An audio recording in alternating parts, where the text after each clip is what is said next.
Agradecemos ao Deus e Pai do nosso Senhor Jesus Cristo, pois Ele nos tem abençoado por estarmos unidos com Cristo, dando-nos todos os dons espirituais do mundo celestial. Antes da criação do mundo, Deus já nos havia escolhido para sermos dele, por meio da nossa união com Cristo, a fim de pertencermos somente a Ele.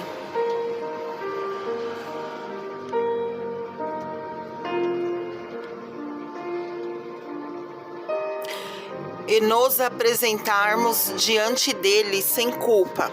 Por causa do seu amor por nós, Deus já havia resolvido que nos tornaria filhos por meio de Jesus Cristo, pois este era o seu prazer e a sua vontade. Portanto, louvemos a Deus pela sua gloriosa graça, que Ele nos deu gratuitamente por meio do seu querido Filho. Pois pela morte de Cristo na cruz, nós somos libertos. Isto é, os nossos pecados são perdoados. Como é maravilhosa a graça de Deus, que Ele nos deu com tanta fartura. Deus, em toda a sua sabedoria e entendimento, fez o que havia resolvido e nos revelou o plano secreto que tinha decidido realizar por meio de Cristo. Esse plano é unir, no tempo certo, debaixo da autoridade de Cristo, tudo o que existe no céu e na terra. Todas as coisas são feitas de acordo com o plano e com a decisão de Deus, de acordo com a sua vontade e com aquilo que Ele havia resolvido desde o princípio. Deus nos escolheu para sermos o seu povo por meio da nossa união com Cristo. Portanto, digo que nós, que fomos os primeiros a pôr a nossa esperança em Cristo, louvemos a glória de Deus. A mesma coisa aconteceu também com vocês, quando ouviram a verdadeira mensagem, a boa notícia que trouxe para vocês a salvação. Vocês creram em Cristo e Deus pôs em vocês a sua marca de proprietário quando lhe deu o Espírito Santo. Ele havia prometido. O Espírito Santo é a garantia de que receberemos o que Deus prometeu ao seu povo, e isso nos dá a certeza de que Deus dará liberdade completa aos que são seus. Portanto, louvemos a sua glória. Oh, glória a Jesus! Por isso, desde que ouvi falar da fé que vocês têm no Senhor Jesus e do amor que vocês têm por todos os irmãos na fé, não paro de agradecer a Deus por causa de vocês.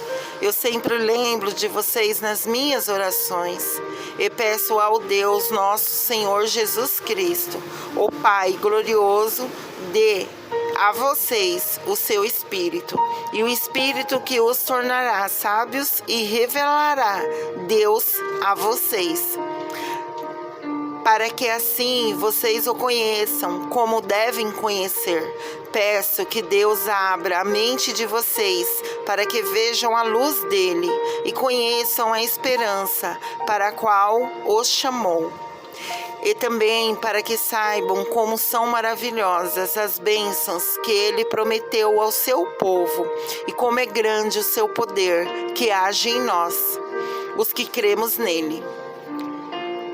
Esse poder que age em nós é a mesma força poderosa que Ele usou quando ressuscitou Cristo e fez com que Ele se sentasse ao seu lado direito no mundo celestial. Cristo reina sobre todos os governos celestiais, autoridades e forças poderosas. Ele tem um título que está acima de todos os títulos das autoridades que existe nesse mundo e no mundo que há de vir. Deus colocou todas as coisas debaixo da autoridade de Cristo e deu Cristo à igreja como o único Senhor de tudo. A igreja é o corpo de Cristo. Ela completa Cristo, o qual completa todas as coisas em todos os lugares. Amém? Recebam essas palavras em nome de nosso Senhor Jesus. E compartilhe essas mensagens para que mais vida seja edificada. A palavra que eu acabei de fazer menção está em Efésios, capítulo 1. Beijo no coração de vocês. Fiquem com Deus.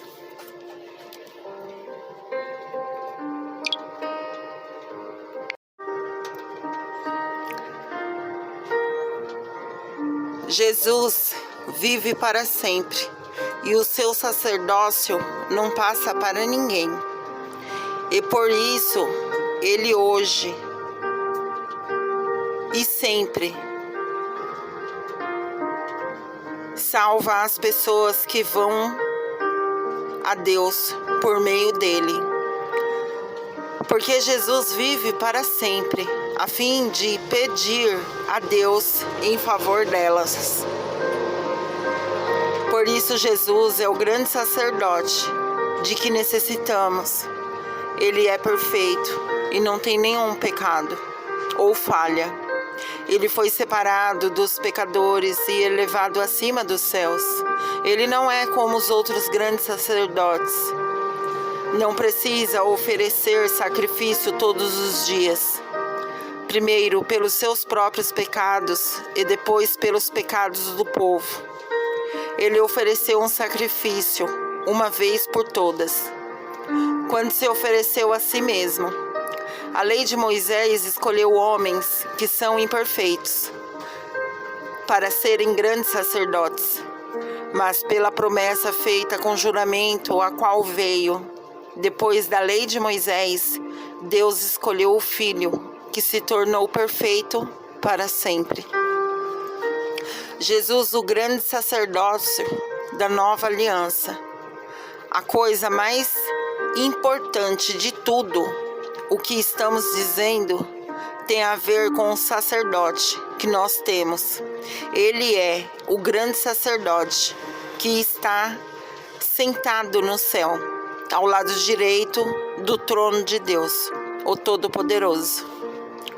Ele faz o seu serviço no lugar do Santíssimo, na verdadeira tenda que foi armada pelo Senhor, e não por seres humanos. Todo grande sacerdote é escolhido para apresentar a Deus as ofertas e os sacrifícios de animais. E por isso é necessário que o nosso grande sacerdote tenha também alguma coisa para oferecer. Se ele estivesse na terra, não seria sacerdote, pois existem sacerdotes que apresentam as ofertas de acordo com a lei de Moisés. O trabalho que esses sacerdotes fazem é, de fato, somente uma cópia e uma sombra do que está no céu. Foi isso que aconteceu quando Deus falou com Moisés. Quando Moisés estava para construir a tenda, Deus disse: tenha cuidado para fazer tudo de acordo com o modo que eu lhe mostrei no monte.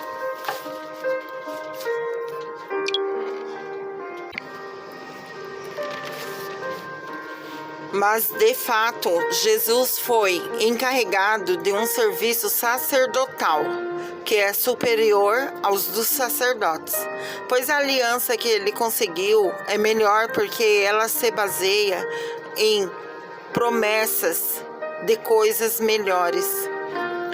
Pois se a primeira aliança tivesse sido perfeita, não seria necessário uma nova aliança. Mas Deus vê que o seu povo é culpado e diz: está chegando o tempo, diz o Senhor, em que farei uma nova aliança com o povo de Israel e com o povo de Judá. Essa aliança não será como aquela que eu fiz com os antepassados deles, no dia em que eu os peguei pela mão e os tirei da terra do Egito. Não foram fiéis à aliança que fiz com eles, e por isso, diz o Senhor, eu os desprezei. Quando esse tempo chegar, diz o Senhor, farei com o povo de Israel esta aliança. Eu porei as minhas leis na mente deles, e no coração deles a escreverei. Oh, glória, aleluia! Eu serei o Deus deles, e eles serão o meu povo. Ninguém vai precisar ensinar o seu patrício, nem o seu parente, dizendo, procure conhecer o Senhor, porque todos me conhecerão. Tanto as pessoas mais humildes como as mais importantes. Pois eu perdoarei os seus pecados e nunca mais lembrarei das suas maldades. Oh, glória, aleluia! Quando Deus fala da nova aliança, é porque Ele já tornou velha a primeira. E o que está ficando velho e gasto vai desaparecer logo. Oh, Deus lindo!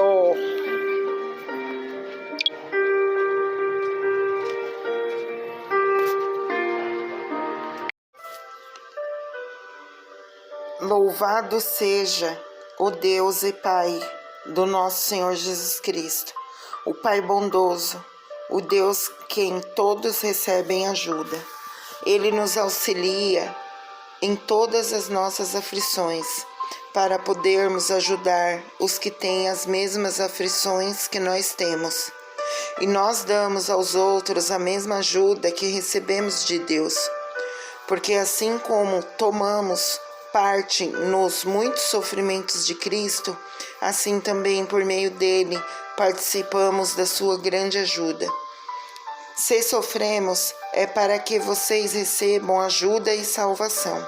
Se somos ajudados, então vocês também são e recebem força para suportar com paciência os mesmos sofrimentos que nós suportamos.